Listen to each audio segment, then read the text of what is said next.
Hello, Monica. How are you doing? Hi, Kimberly. I'm good. How are you today? Doing great. Doing great. I am so happy we were able to get together even during the holidays and to discuss something that several of your clients have asked about, and that is how to prepare for promotions, how to get ready mentally and professionally and physically for promotions. Yeah, I'm glad that they ask these questions of us.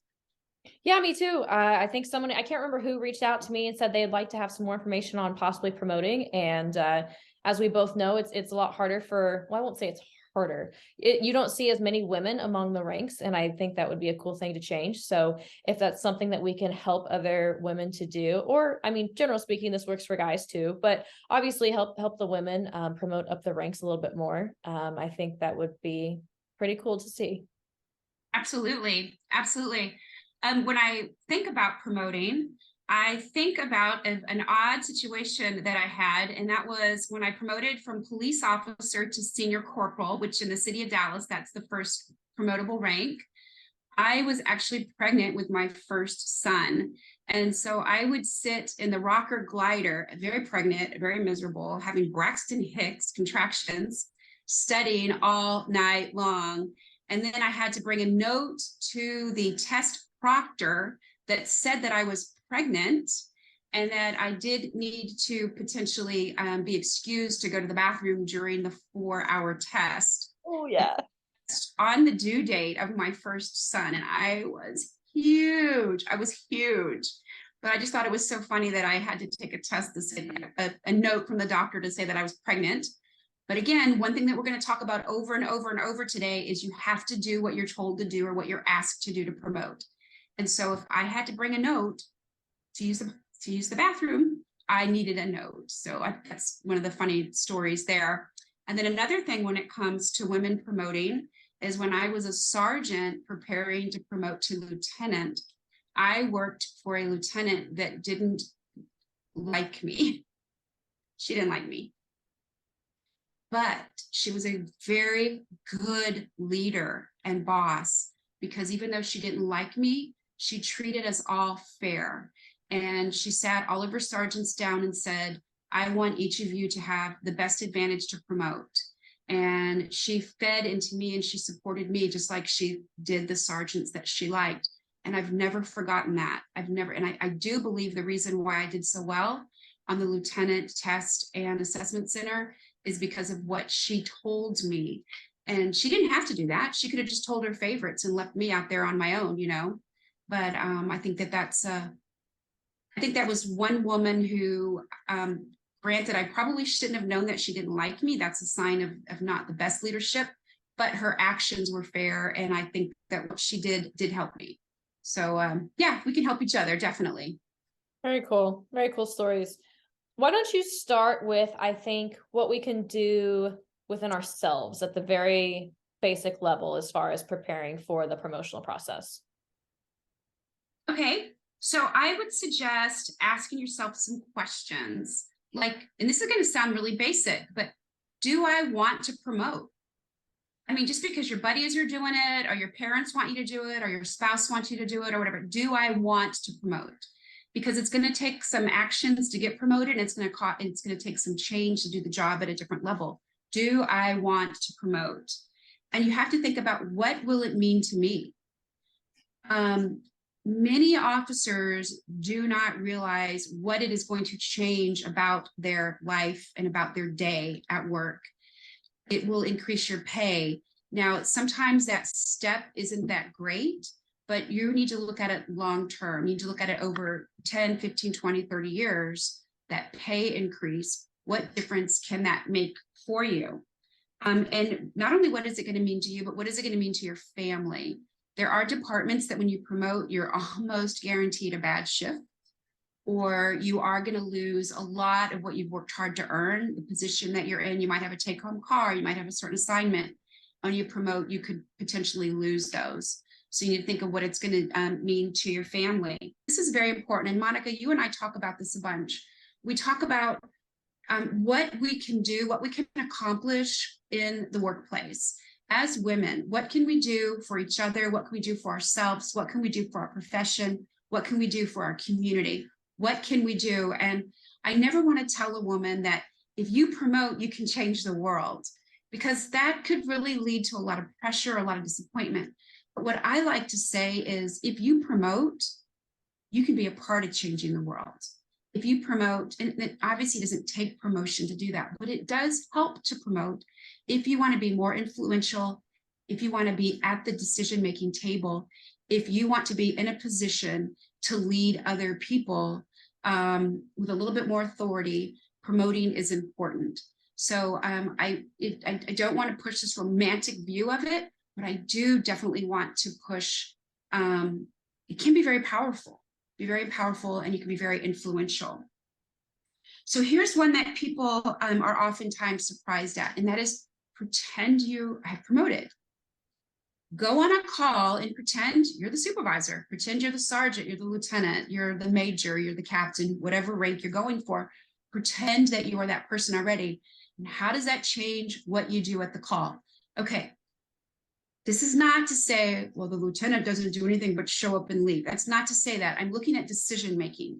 Look at the decision-making, things that you would kind of sneak by, cut corners, things that you would do. Can you do that as a supervisor? Would you do that as a supervisor? You are now responsible. That supervisor is responsible for you on the call. Whether that supervisor is there or not, the supervisor can be off that day, but the supervisor is still responsible for the officers going on the call because they're the supervisor. So pretend that you're the supervisor. What would you do different on that call? It really does make things different when you start looking at it that way. Think of the conversations that you've had that you might not have as a supervisor, because you can't tell an officer, fuck it, I'm not doing that. You're the supervisor, you have to do it. So pretend you're the supervisor and see if that's a change you're willing to make. Now, it's a progression. The more you learn, the more decisions you make, it becomes a little bit easier. But you really do want to think about that. Is that something that I want to do? Do I want that responsibility? Do I want to make those changes? Yeah, I like that a lot. That's a different perspective, but I think it goes back to me. I relate that to like athletics and like visualizing basically what you want the outcome to be. I mean, we'd always visualize our routines as gymnasts and the way we wanted it to go. So I think that makes sense to step foot onto a scene and be like, okay, I'm the sergeant. What call would I make here, or what would I have these officers do? Especially, and you got to think in those calls that get into the gray area, and the reason why officers call you out to the scene of, hey, this is really gray. There's not really a black and white answer. What do you think? What do you want me to do? Yeah. Things like that. So that might be another good thing to think about too, is really pushing yourself more into the gray area of different and more challenging calls, and figuring out what the resolution looks like for those calls. And I love that you said that, because while it's happening, and while you only have the information right there in front of you, there's a lot of gray. Hell, there's a lot of mud. There's a lot of just murky mud. But when somebody sees it on TV later, or they read a report, or they hear what the media says, or they hear about it in court, they're like, well, I know exactly what I would have done, and it's very, very gray out there. It's very, very, very gray out there. That's a very good point, Monica. Excellent point on that one. Thank you. So you talked about the level of the self. I think it makes sense to go that the next level to be considered would be the department level. Okay, so how I think a lot of people don't understand how promotions are done in their department or their agency. And it's very important that you know that, because, like you mentioned earlier, go to the end result and work back from it. You need to know how it's done. Does your department do testing? Does your department require X amount of time in each rank? Does your department require that you work in patrol, you work in an administrative bureau, you work in an investigative bureau before you promote? Different departments, different agencies do it different. And you absolutely need to know what that is. Testing, interview boards, assessment centers, those are things that different departments do. There are some things that are similar across the board. There are some things that the courts uphold now, but there's a lot of, go back to that gray area, There is some gray in departments. And sometimes people, this is when people start to think about promoting, they really start thinking about a lot of things. And when you start asking your questions about your department, how it promotes, what it means to promote, some people realize not only do they not want to promote, they don't want to stay in that department. So if you're asking yourself the real hard questions, you might get some really good answers that are going to really require some action on your part. If you're thinking about the command staff or the chain of command in your department, and you don't like anybody in your chain of command, you don't respect anybody in your chain of command, that's probably not the department for you.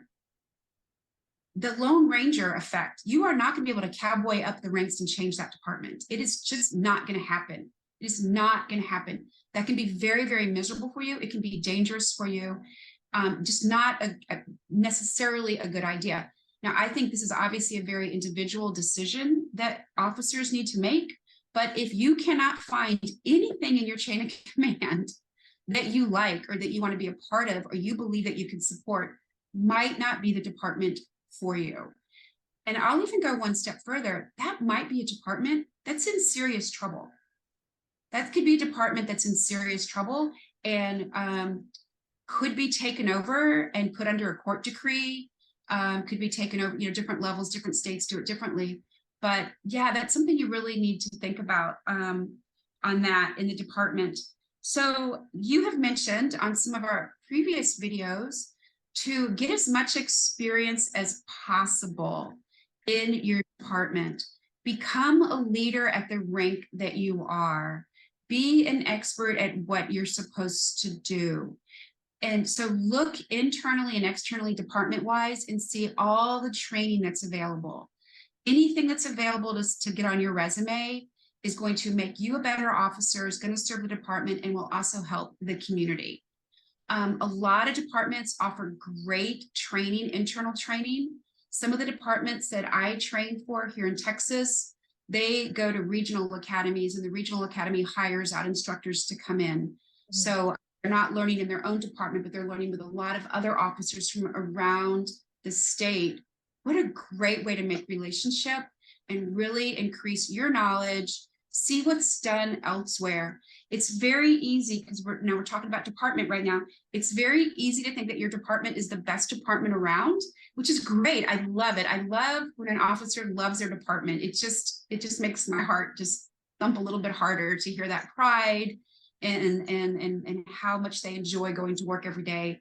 And I mean, let's face it, we can die what we're doing. Let's make sure that we're serving who we want to serve. But you can also think that your department is the worst around. And so whenever you're around officers from other agencies, other departments, you can get a little bit of perspective on where your department actually stands. And so you know where we need to raise the bar or where we're already doing a really good job. So those are things that I would look at on a department if you're thinking about promoting. Yeah, I like that. You hit the nail on the head with a lot of things that I've experienced within my career. But I think to add to that, if a good telling sign is if your department thinks they're the best at everything that they do, might be a red flag. I mean, that goes with anything though. If you feel you know everything and you don't need any more knowledge, it's usually a pretty good gut check that something needs to change. So very good points there. So you mentioned the department level. Love that you mentioned training, outside training and doing things like that, because that I think gets missed a lot of times as far as getting yourself ready for promotions and just helping you with your career in general also. So what about these assessment centers? Oh, assessment centers. When you talk to people about assessment centers, you can always tell what kind of experience they had with them by what they say. And I want to start off by saying that assessment centers, a lot of departments use assessment centers for the higher ranks. So they won't use an assessment center like the very first level, like that still keeps you kind of in patrol and might let you go to some of the bureaus. That might literally just be a test and then a board within the department where they're going over any of your discipline, like you sit in front of like 3 supervisors or 3 or 4 people that are above you in rank. Pretty much across the country, you're going to have males and females, and you're going to have different races represented on that board. So your board should look diverse, right? You want a diverse board, diverse department, diverse community, diverse board. So you go there, they ask you some, they say, hey, I see that you got, 2 days off 2 years ago. What happened? Very good time to own up to what happened. Very good time to be completely honest. Anyway, they ask you questions on that, and then you put on a list, you're promoted. The assessment centers is usually when an outside company has hired people of a higher rank than you're looking to promote to. They train them, they bring them in from all across the country. It's usually a couple of days. It's either in person, where you go before these individuals. Some of them are going to video now, which means everything is done video, remotely. You never see the assessors never see you. They just watch the videos. So they just see what you do on the videos. So that's a very different way I've done it. I did that down in Miami. I thought that it was crazy until I did it. And I thought, wow, it really takes out a lot of the BUBA system or whatever like that. Yeah. But so assessment center comes in. The biggest thing that I can tell you, and I just hammer this down, when I used to teach classes to help people promote, I taught classes on how to prepare to promote, how to ready yourself to promote. I said this over and over and over again. You have to give the assessment center what they want. They will tell you exactly what they want. You don't have to figure it out. You don't have to read it and go, gosh, I wonder what they mean. They're telling you what they want. They're telling you what they need. They're telling what you have to give them. And I just cannot hammer this home enough. They do not know that you rescued a family of 5 from a hostage situation last week. They don't know that all of the troops love you. They don't know any of this. They don't know that you were in special forces in the military and that you have you're the best range officer they've ever had. They don't know any of this stuff. They only know that you didn't answer the question they asked you to answer. That's all they know. So you have to give them what they ask for. And I'll give you some examples of that. The assessment center, they will tell you oftentimes how to dress. The assessment center that I went to, they said, you must wear a business suit.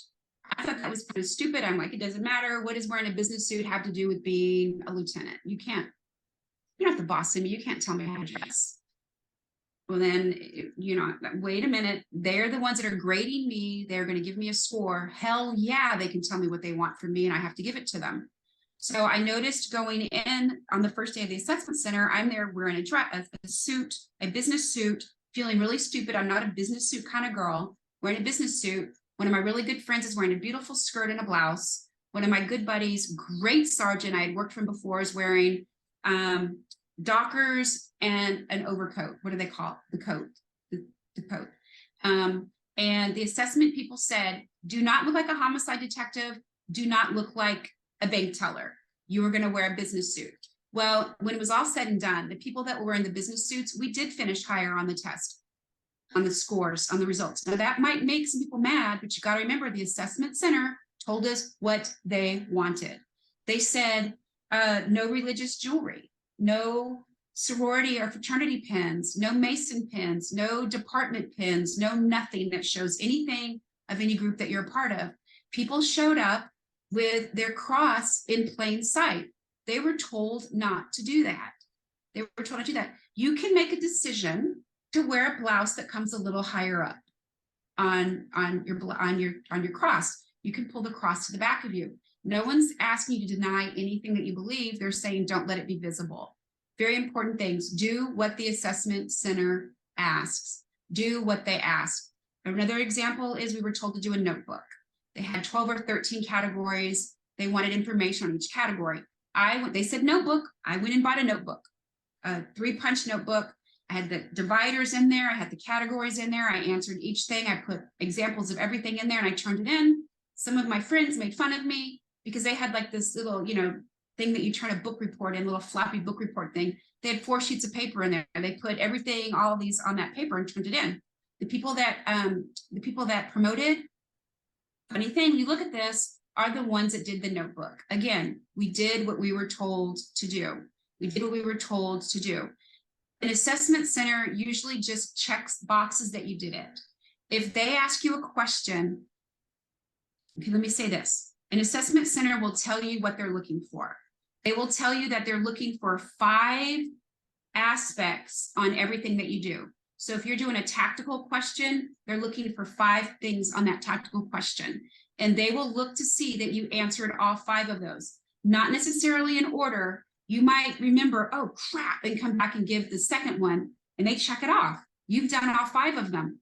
It doesn't matter that you told them the best thing they've ever heard about this. It doesn't matter that you are the best sniper in the world and you've set up a really good shot on this. No, it matters that you hit all 5 aspects of that.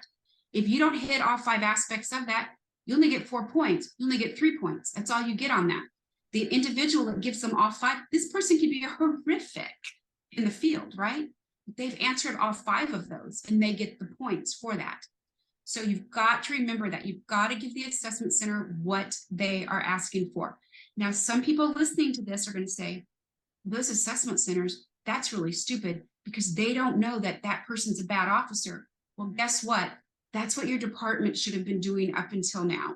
Your department maybe should have been doing their job where somebody's not able, wasn't kept, was gotten rid of, was washed out before they get to the point of promoting to lieutenant.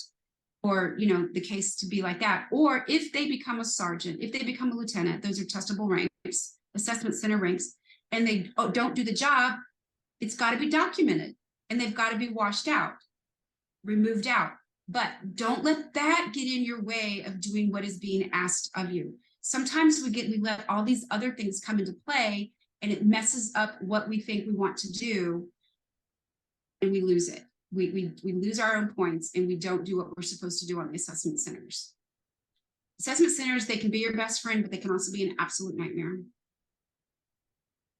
I think that's a good tip. And that's honestly something I wouldn't have known about that as far as just doing what you're told. Because I think it's human nature to try to read through the lines or try to guess at what somebody wants. And then we just forget that the answer is right in front of us. So and it's one of those things too, I think with maybe modern culture, I mean, it's pretty rare you see people in like business suit attire anymore. I feel like unless they're like an attorney or in a courthouse anymore. So especially when you tell a cop, like, wear a business suit, half the time they're like, what is a 3-piece suit? Like, what do I wear?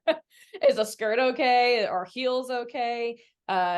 You know, it's one of those things too, maybe being a young female and dealing with a command staff of older gentlemen who've been there for 15, 20 plus years. I was told by a female one time not to wear like bright nail polish. So things like that might be a factor, I think, are good things to be cognizant of. Like you said, the jewelry and just being very minimal with your appearance and being professional. And if you have a question about wearing something, just leave it out. Don't wear it. If you think it might be questionable, things like that, nails, whatever, just be very basic, very straightforward, I think is a good rule of thumb. With makeup too, I know makeup comes into play of just very, very basic, understated, if you want to call it, or whatever, nothing crazy. You don't need fake eyelashes.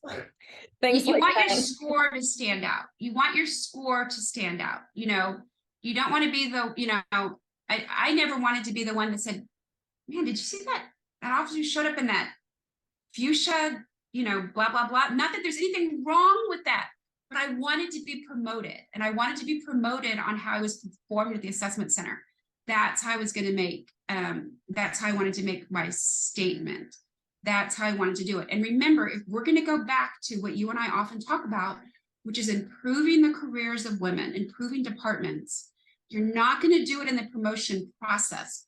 You're going to do it after you're promoted. So your goal is to get promoted. You're not going to change the world in the assessment center.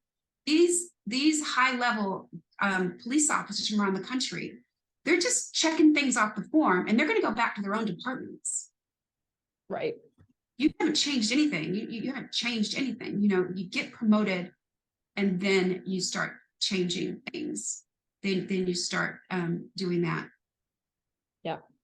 Very good stuff. I like that as far as breaking it down to what you can do at the self level, what you can do at the department level, and then also the big beast of the testing and the assessment centers. So Monica, because I have one more thing I want to say in a second about this, but I really think that what you can add to this is so important for our listeners, and that what can they do physically, fitness wise, nutrition, so what can they do during this process? Yeah. So I mean, with any goal that you set in life, really, or any intention that you have, I think it always comes back to being the best version of yourself. Because ultimately, if you're going for a huge endeavor like promoting and being a sergeant, or maybe you're pushing the limits, maybe you're at a small department and they've never had a female of rank, like maybe you're really pushing those barriers.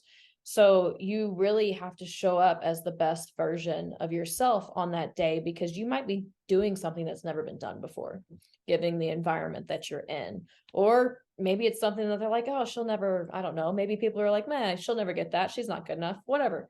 Show up as the best version of yourself. And that starts with your daily habits at the most basic level, and how you live your life outside of the four walls of that department. It starts with your sleep, making sure you're getting 8 to 9 hours of sleep per night, making sure your nutrition is good, that you're as healthy and you are as fit as you can possibly be. You're not eating junk. You're not crashing on sugar. You're not killing the energy drinks and Starbucks throughout the day. Having a decent fitness routine, exercise routine down at least 3 times per week, about an hour per day, getting in that fitness level, because as a person of leadership and having those bars on your shoulder or stripes on your shoulder, rockers, whatever it is, you need to be in shape.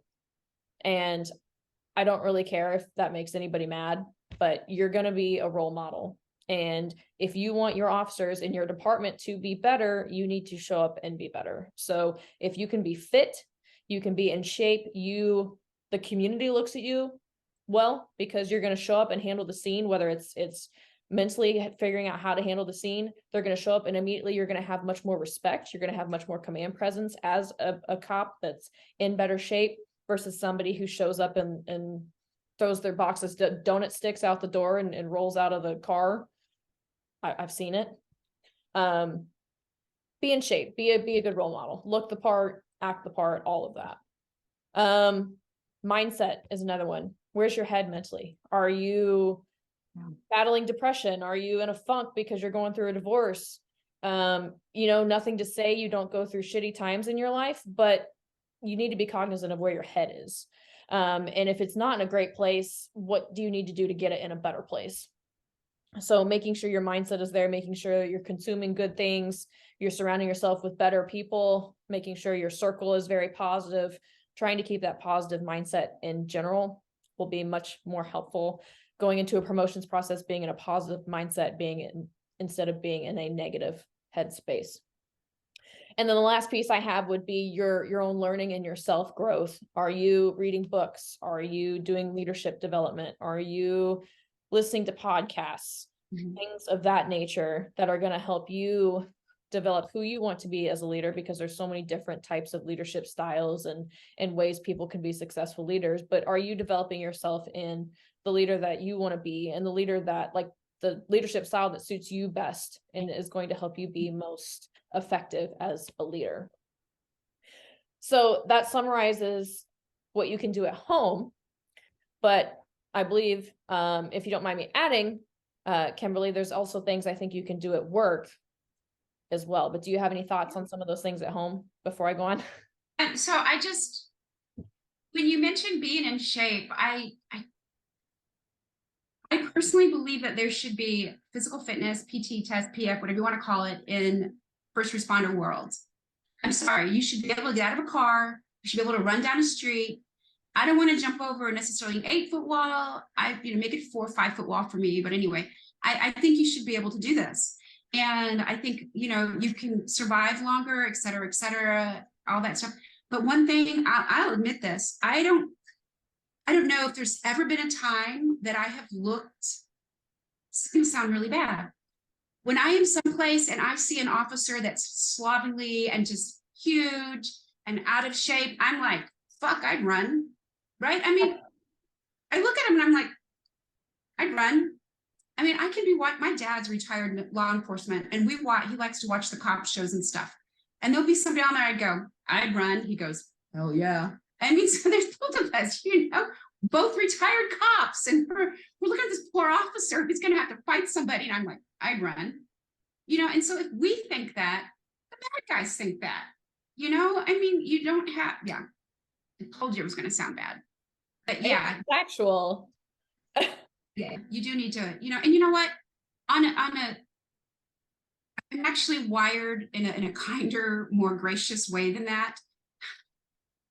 But each of us does deserve to be healthy. We do deserve to be in shape, but we have to take responsibility for that. We have to take responsibility for that. How are you going to take responsibility for other officers if you're not taking responsibility for yourself? And not everybody knows how to do this. We think they know how to do it, but they don't necessarily know how to do it. And so there are people like you, and there's books out there, and there's podcasts, and so that you've mentioned that people can go to and learn some of the basics. Absolutely worth it. And I know that we want people to be active at least 3 days a week. For me personally, especially when I'm under high levels of stress or I'm trying to accomplish a goal, I do very well if I'm active every single day. And no matter what, that makes that day better. I might be really struggling with something, but I can say, damn, I got my workout in. I got my workout in. I've already taken care of myself. So I don't think we could stress that enough. Yeah. And I mean, if you think about it, and I think back to my personal experiences on calls, is when critical incidents happen and shit hits the fan and everybody comes running to whatever call you're on, who's on the radio calling the shots? It's your sergeant or your captain, whoever's monitoring the radio traffic. And I can't tell you how many times a sergeant got on and started squawking during a pursuit. I'm like, what is happening? I think the rest of your officers are more calm than you are right now, because you can't figure out where the hell you're at to call out your stop. Like stuff like that. So, I mean, if you're not prepared for that, then really you should be. Oh, my cat's gonna say hello. But yeah, I mean, be in shape, because again, the expectations rise when you promote. So if you're the guy who's got to call the shots on a scene and you got bullets flying and you're panting and you can't keep up, it's a bad day for everybody. So those are some things you can do at home. When you're at work, you step foot, you go 10-8 at work, become the leader that you want to be. So when you step out into patrol, usually you're in patrol probably 3 to 5 years before you can promote, based on department policy. Be the leader you want to be the team player you want to be, be somebody that, other people can come to and ask for help, that, like, hey, here's my phone number. If there's anything I can do for you, please call me. Things like that. Be a positive person and basically just be a good role model. Start to practice those things, start to think about the leader you want to be, and start doing those things daily. And being that we tend to have more of a negative job and work environment, that's a good way to check yourself and try to just start changing things on a very basic level of just the mood and the energy at work. Some small things that can hopefully make a bigger difference. And the other you kind of touched on, which would be do your homework, find a mentor, maybe find a trusted sergeant or captain or somebody above you that you can bounce ideas off of and just get generic career advice or leadership advice from. Study your state statutes, your ordinance, your policy. The policy is going to be the biggest one, because that's your guidelines to make your decisions. So when you get on scene, you got to know what happens next. What type of scene you got, who gets called out, who needs to be notified, and then you also need to call your officer out if they showed up to work wearing the wrong thing. Things like that. So study your policy, and any other things that they tell you need to do, whether it's a book you got to read, things like that. And then the last thing I'd say would be volunteer to shadow somebody. Maybe if you want to be a canine one day, go shadow one of their training days. Apply for specialties or other positions, that's going to help build your resume and build your experience while you're there as well, because you want to have a good resume when you show up for those boards that says, hey, like, here's my experience, here's where I can have benefit as far as being in a leadership position, because I've done X, Y, and Z, and I've done it here, here, and here. And you can articulate how that experience is making you the better person that you are sitting in front of the board that you're there in front of that day. And really just the other thing we talked about was training. put in for training. Show that you have a desire to better yourself. Show that you want to come back to your agency and maybe bring the outside training back to help improve different systems, different policies. I mean, whatever it is you're interested in, definitely keep track of those training opportunities. Everything that you apply for, not necessarily everything they approve, because they never always approve every training opportunity, right? So keep records of what you put in for, even if it's a denial letter you get back. That shows initiative. Like, hey, I got 5 no's, I got 1 yes, and I ran with it. So part of it. But I think, again, it comes back to just being the best version of yourself and figuring out what that looks like for you, whether it's at home, building your daily habits at home, or trying to put your best foot forward and learn as much as you can and absorb everything that you can when you're at work. So one thing I want to add, which is actually very specific to promotions. So we've already covered asking yourself questions, and we looked at knowing your department. We explained what an assessment center was, and you talked about what you can do personally and then at work to keep yourself mentally, physically, and emotionally ready for it. But let's say it's time to actually get ready for the test. Know how you study best. Note cards are awesome. And a lot of people are like, I'm not doing it, but let me just ask people to try it. Write the question down, anything you need to remember, you have them on the note cards, put them in a Ziploc bag, and you can carry them with you. And when you're waiting for an appointment or when you're doing whatever, you can pull your note cards out. You can even look at them right up until you walk into wherever they're doing the test. Throw that bag down on the ground outside the door. So, I mean, you're ready to go, but have those with you. And there is, I don't want to go into the science of it, but there is something to be said about reading it, saying it, hearing it, writing it, and then reading it again. It really gets into your brain, and that's different than typing it on a computer. And also attend a prep class. A prep class is usually an outside group, could be internal, but usually an outside group. You pay to go there. It could be a couple $100, several $1,000s, and they get you ready for the test. You want to make sure that they're accredited, and you want to make sure that they do not contradict anything that your department or the company doing the testing has given you. You want to make sure that that what they say matches what you've been handed out. If they tell you, oh, don't bother reading that book, that's not a very interesting book, don't bother reading it. No, that's a very bad sign. And then also study groups. Study groups are very, very popular because they're cheap, they're free, they're fun, whatever. But let me just say, do not study with a group of idiots. It sounds mean. You're looking to improve. Now, if you're there to help your buddies and you're the smartest person, fantastic, carry on. That's fabulous. Very good of you to do that.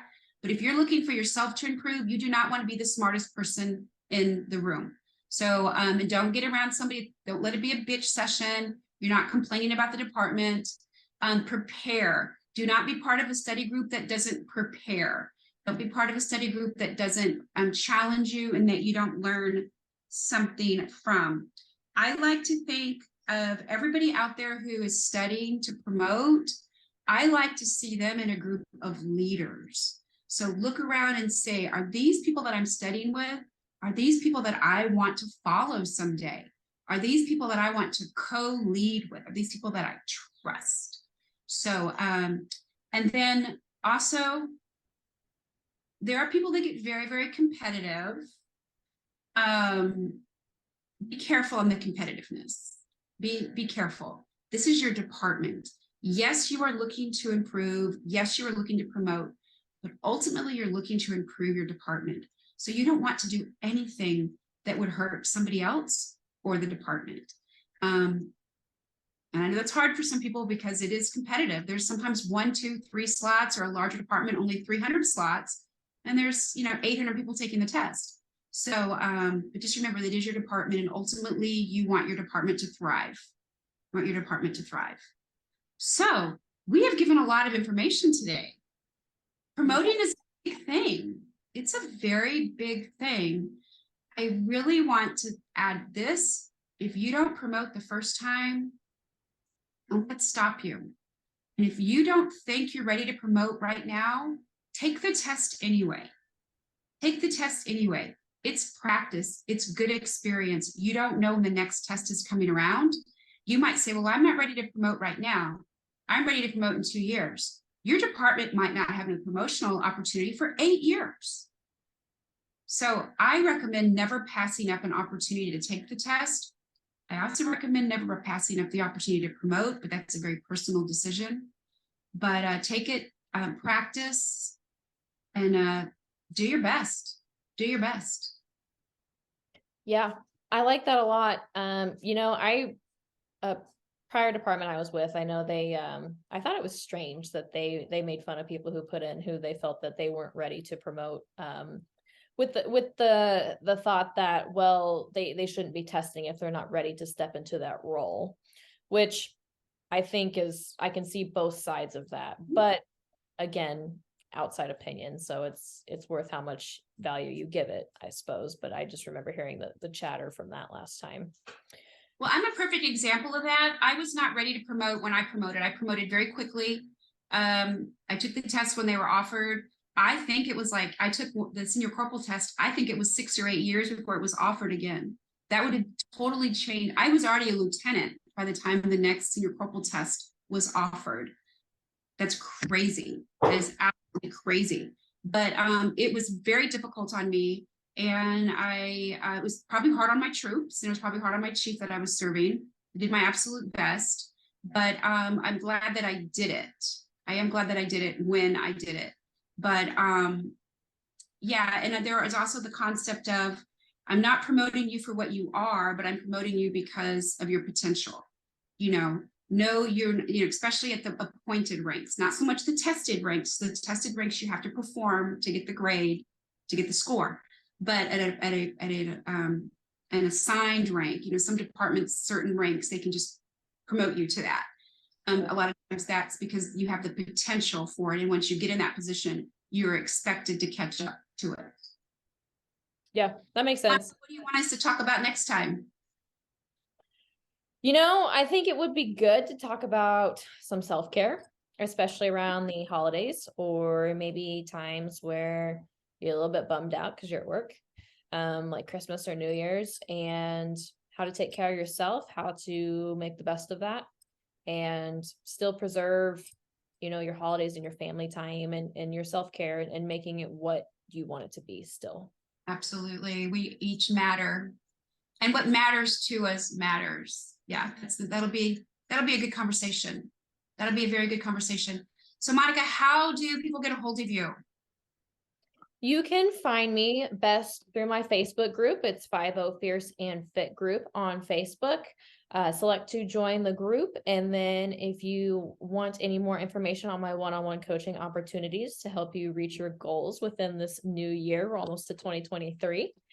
So like Kimberly said, no better time than now to jump and figure out how to fly on the way down, I think is the theme here. You may not be ready, but if it's something that you want in the future, to go after it and do it anyway. So that applies to promotions, it applies to fitness and nutrition and goals. Don't wait, just do it. So if you're interested in one-on-one coaching opportunities, or you just want some more content or motivation on how to do better and improve yourself, hop in on the group, and all of that is available to you there. Excellent. Excellent. And I am Kimberly Stratman of To The Point Coach. I am a life coach for successful women, and I help them figure out what's going on, get it out of the way, and move on, kind of stop the fight, get out of survival mode while keeping their edge. I have a public Facebook page called Bold and Brave Women, and my email is retirestrat, STRAT 6138 @gmail.com. And I have a website of tothepointcoach.org. Once we make initial contact, I can talk to people in person, over the phone, Zoom calls, or whatever works best for them. Yes, it is the holidays, but after a little over 30 years plus of working the holidays, I am still working the holidays. So if somebody needs to reach out to me, if somebody needs a little bit of support, somebody just to listen to them, get a hold of me anytime. My husband is still active SWAT. He totally gets us working on holidays. So yeah, I'm here for you if you need anything. Awesome. I love it. Well, I think the best way to end this is, like I said, we're almost to 2023. We're about a week away now. So no better time than now to sit down, write out some goals. We already talked about how to make SMART goals, but sit down, write out your goals, refocus. It's a good time to reflect on the past year, figure out what went well, what you'd like to change, what could have been better, and make it happen. So certainly getting through the promotions process can be one of those goals, but maybe there's other life goals, personal goals, financial goals, travel goals, you name it. Write them all down. And then once you come back to this time of year next year, then you can sit down and look at those. And I have to say, it's pretty cool to check those off the list and be like, yeah, I got that done this year. So. Okay, well, thank you so much. Bye-bye. Thank you.